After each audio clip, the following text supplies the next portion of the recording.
Salut les brownies. Aujourd'hui on se retrouve pour une petite vidéo sur une théorie sur le final de la saison 5. Donc bien sûr, si vous n'avez pas vu le final de la saison 5, je vous conseille de ne pas regarder cette vidéo pour pas être spoilé. Donc c'est une théorie qui à la base était en anglais, que j'ai voulu faire profiter aux gens du fandom français qui ne parlent pas anglais. Donc c'est une théorie de Northern Desert, publiée sur Film Fiction le 2 décembre 2015. Vous pourrez retrouver le lien original dans la description. Cette théorie est très simple, au final, quoique un peu complexe.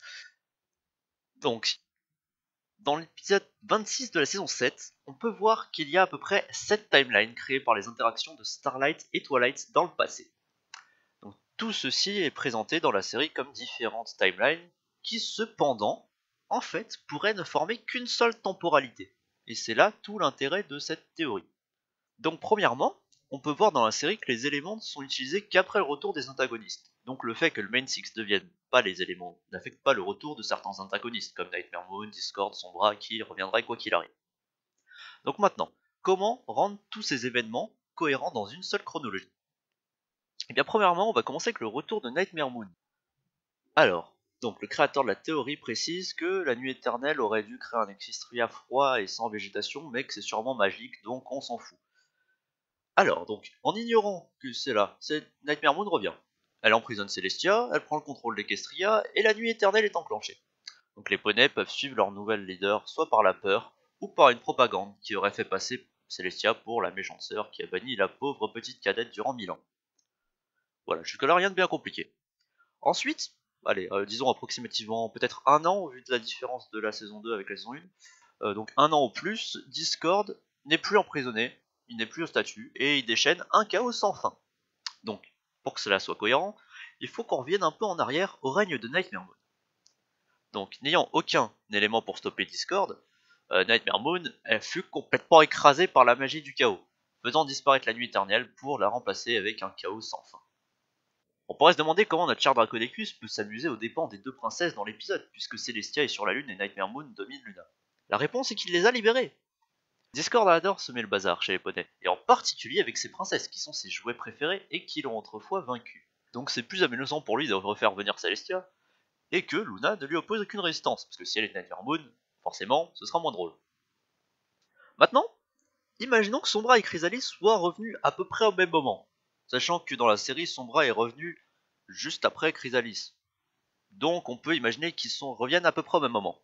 Donc ils ont probablement déclaré la guerre à Discord afin de dominer Equestria.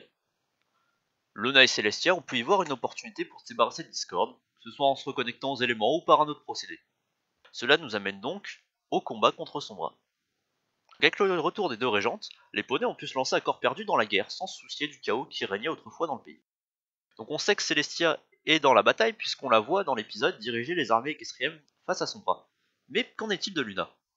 Eh bien, plusieurs possibilités.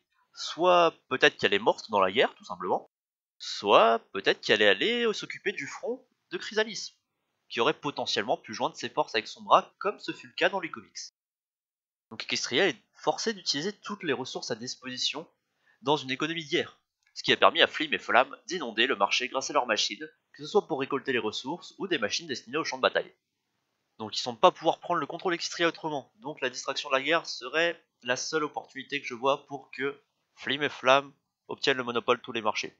Ça me semble logique dans la théorie. Donc ensuite, une fois cela fait, on arrive à la période de Chrysalis. Donc, on part du principe que la guerre d'Equestria et de l'Empire de Cristal ont fini par épuiser les deux factions, et que Chrysalis a fini par profiter de cette opportunité pour conquérir les deux territoires, forçant les poneys qui n'avaient pas été capturés à fuir vers la forêt Everfree et d'autres endroits afin de préparer la résistance contre les changelins. Malgré le fait que cela dure un moment, aucun des deux corps ne vaincut l'autre, et ce fut principalement à cause d'un facteur inattendu, Tyrek. Après avoir retrouvé ses forces, Tyrek a juste dévoré tout ce qui se trouvait sur son passage. Les changelings étant gavés d'amour et donc plus forts, cela ne fit qu'amplifier la puissance du centaure qui finit par tout détruire. Dans la série, nous avons pu voir Tyrek raser le paysage, et nous ne savons pas pourquoi, puisque normalement, c'était pour forcer Twilight à sortir de sa cachette et donner la magie à licorne. Mais ici, vu que Twilight n'oppose pas de résistance à Tyrek, vu que les éléments ne sont jamais formés, on n'a donc aucune explication sur pourquoi Tyrek détruit tout comme il le fait dans l'épisode 26 du final de la saison 5. Et c'est ici que la timeline atteint son point le plus complexe et mystérieux. Le terrain vague, ou le wasteland, qu'on aperçoit à la fin et où il n'y a aucune vie. Donc nous avons ici 3 possibilités. La première, c'est que Tyrek, dans sa rage destructive, finit par exterminer tout ce qui existe et finit lui-même par disparaître, puisqu'il n'y a plus rien pour survivre.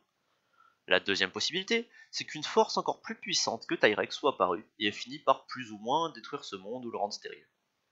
Néanmoins, la dernière possibilité, qui selon moi est la plus logique, c'est que tous les événements dont nous avons parlé précédemment ont affaibli la planète jusqu'au point de faire disparaître toutes ses ressources naturelles.